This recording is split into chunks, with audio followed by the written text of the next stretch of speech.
Okay, it's been a long day, but I think I have the energy for one more splice. For all you tree climbers out there, this is arborist's rope, New England Rope's Safety Blue. It's sort of like regatta braid in that it has a very soft braided cover where all the strength is. It has more parts to the braid. That's one difference.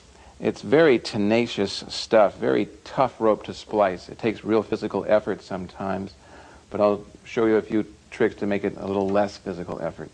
And there is a core in it.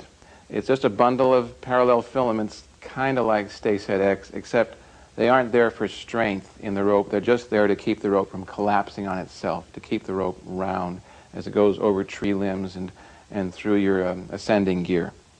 So the first thing is the setup. You'll make a mark 28 inches from the end. 10, 28 inches from the end. And then typically you'll make a 5-inch eye. This is big enough to go around a round thimble you might use typically. And if you don't use a thimble, it's a good useful size eye to clip or tie to. Then you'll make another mark 22 inches beyond that. From here to there, 22 inches. And finally a mark 11 inches on from there. That's your setup.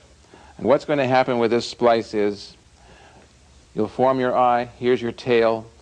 You'll pull the core all the way out to that third mark, the one that's 22 inches down.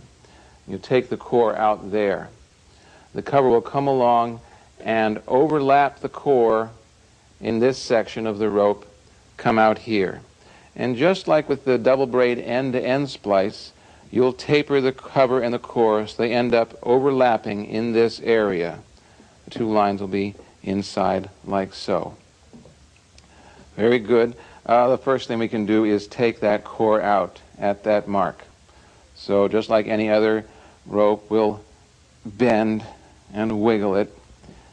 And by the way, I'd like to mention that a lot of the details of this splice come from Stanley Longstaff, who's a very experienced arborist, and we'll give you his number and address at the end of this tape as well.